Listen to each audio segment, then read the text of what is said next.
Hey everybody, welcome back to Leah's Leaves. Pardon the mess, I've been outside in the wind. We're doing a quick seed haul today because number one, Dollar Tree and Walmart finally have seeds in stock, and I was especially looking for things that would do well as microgreens, or that I'd at least like to try as microgreens. And at Dollar Tree, they're 4 for $1. So I stocked up on radishes, peas, and different kinds of greens because those are the cheapest microgreens ever. But the other good news was that one of the last seed orders, I think in the last video I said I was only waiting on one. I was actually waiting on 2 and I had forgotten about one. They came today. The one that I knew I was waiting for has not come. That's from Seedville, USA, which was an Etsy shop I found. They're based out of Canton, Ohio. What did come today was from DollarSeed.com. So I'm going to share some of what I got from them and Walmart and the American seeds that they sell at the Dollar Tree. So I'll start with those. I got several packets of peas because pea shoots are excellent for microgreens. There's another pea. I got early scarlet globe radish, which is a type of radish I didn't have in my arsenal, and I've been using my radish seeds. Radishes are one of my favorite microgreens to grow, so I go through a lot of radish seeds. And so now that I know that there were a couple varieties for, again, 25 cents a packet, this whole packet can grow half a tray of microgreens easily. So I got this one. These are all packed for 2021, by the way, so they're fresh.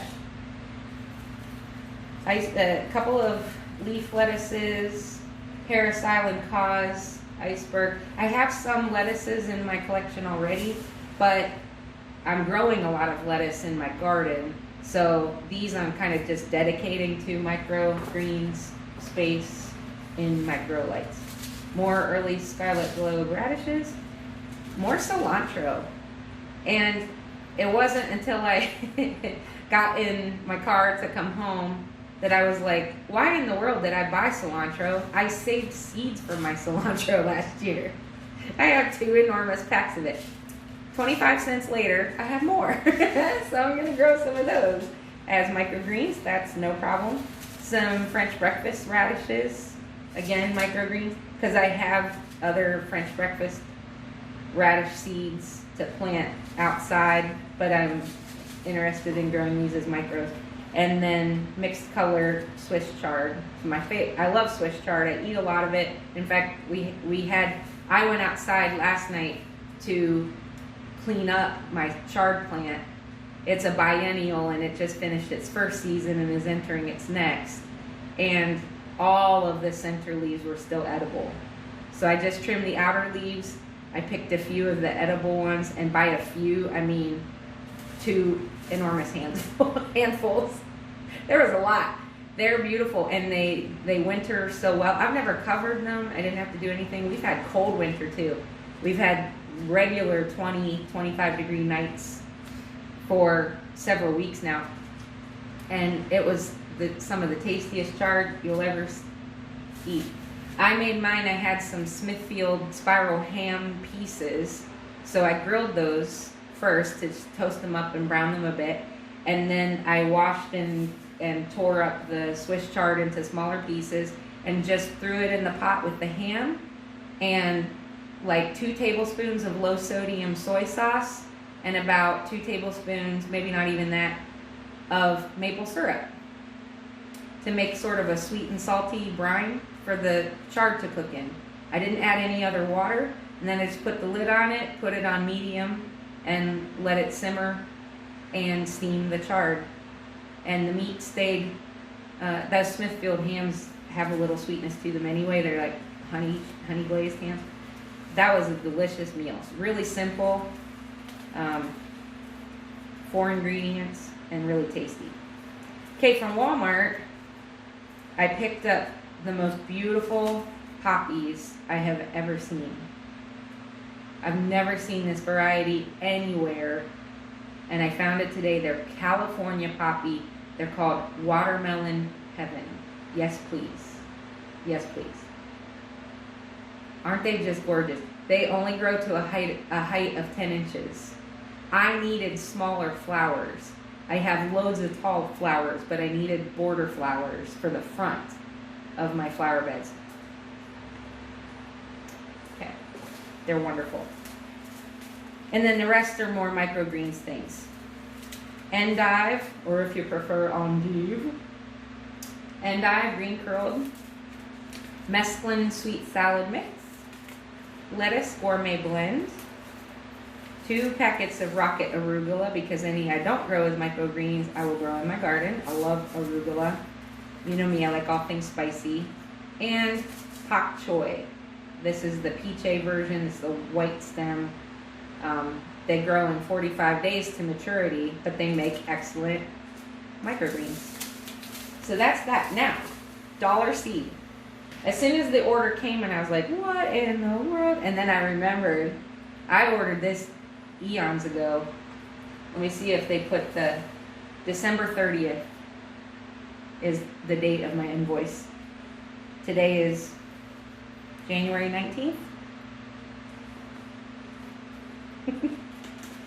It got here eventually. Come on, Seedville, USA.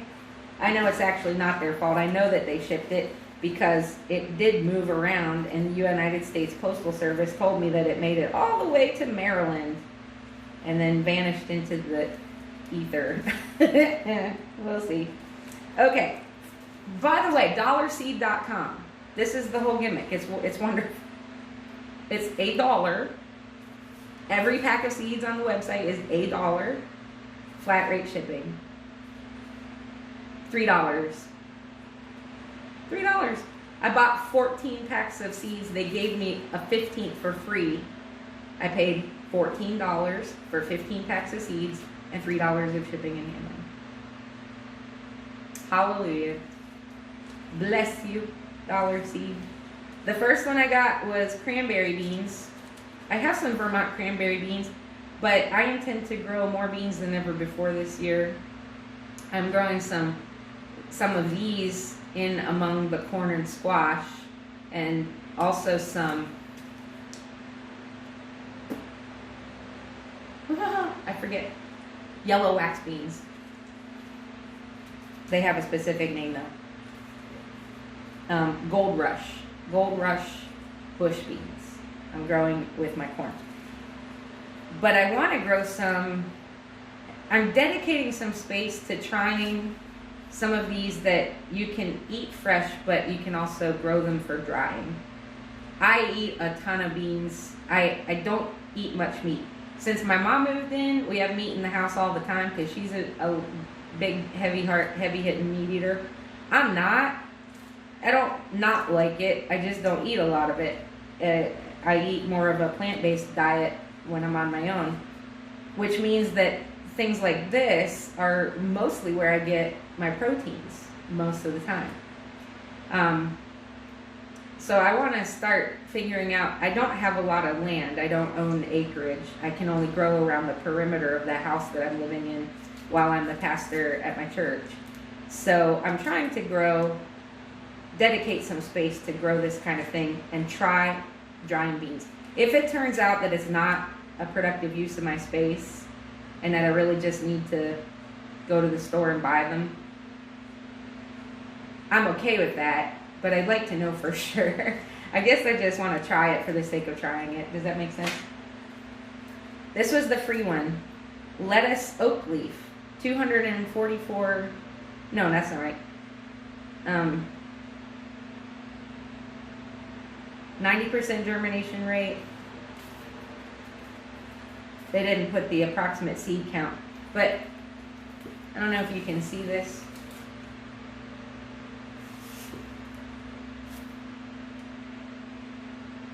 They put a ton of seeds in here. I mean, that's $1. That's going to grow a boatload of lettuce for $1. Radicchio. I love radicchio. I have never grown it. So I'm adding this to my arsenal of cabbages and greens that I grow this year. Early frosty peas,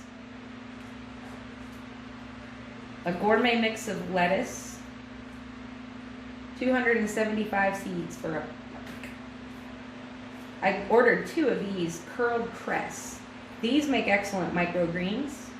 So I'm dedicating 1 whole pack that's 110 seeds approximately to microgreens, and then part of the other pack I will also do the same. And then I'm going to try growing curled cress the proper way, just in small batch, just to see if I can do it. It's an interesting plant. You should look up on that. It's watercress, so it needs water. It can grow in water, which makes an excellent growing medium. So if I can figure out how to do that successfully, then this might be something that I end up growing regularly. If not, at least I tried. Gold Rush bush beans. Those are the yellow wax beans. Amaranthus illumination. This is just it's a beautiful plant,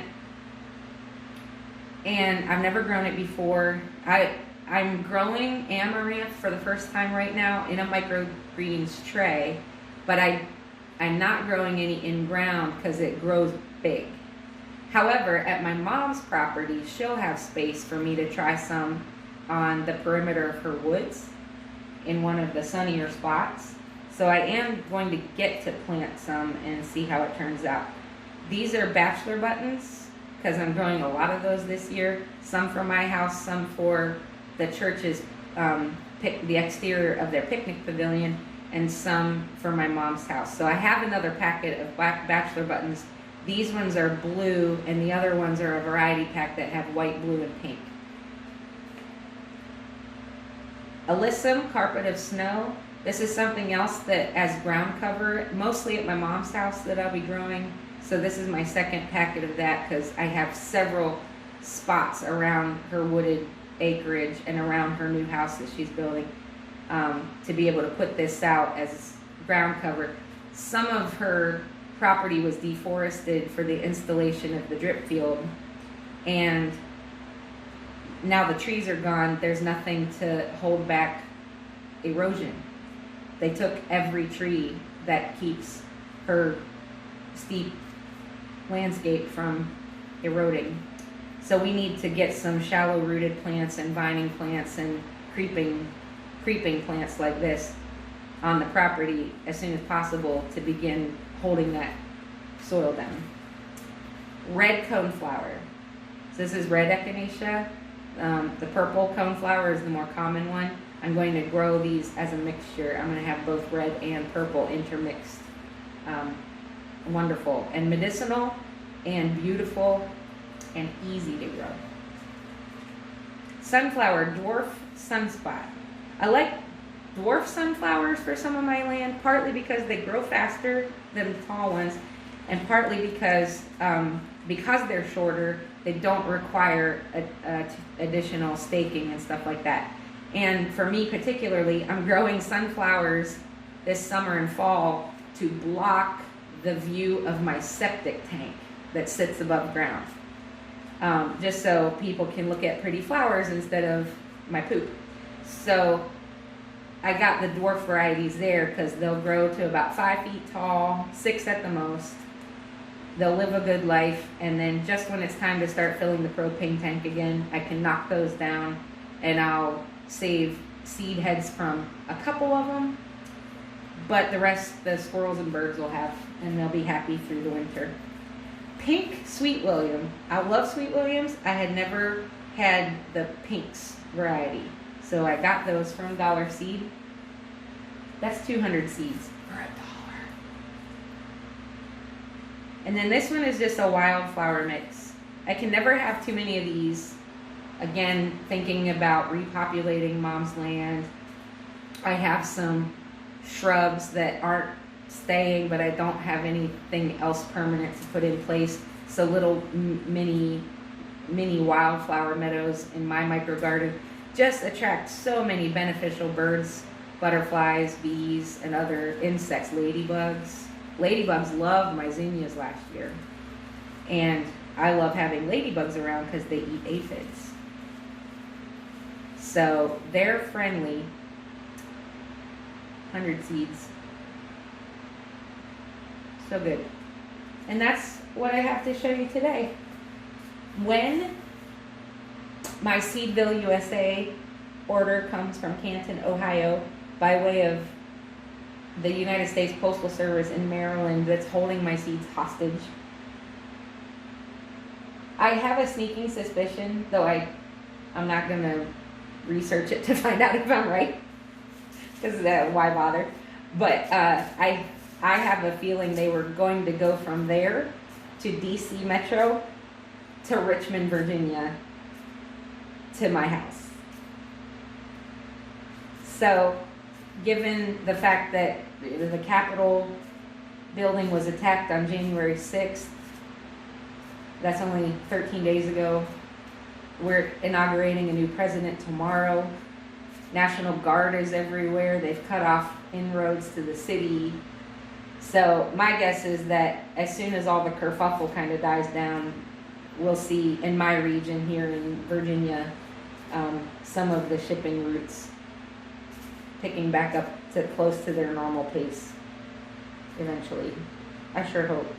I hope, because the seeds I got from there, a lot of them are like for winter sowing. I should be putting them in my jugs now. So say a little prayer with me. Dear God, remove all obstacles and let my seeds arrive in a timely way so that I can use them and grow food for my family and my neighbors and my little plant sale. Thanks for hanging out with me. I'm learning a lot this season as I'm planting my garden and figuring out what I can grow and what I'd like to try and what I can sell at a plant sale to supplement lost income from music gigs this year with COVID and all. And it's just been a real education. So leave a comment below if you have a seed haul video that you've made that you would like me to watch, because I love watching those things. Feel free to pass this around, like and subscribe to my channel. There's more gardening content coming. And thank you for joining me. I'm learning a lot. I'm sharing it here. Come grow with me.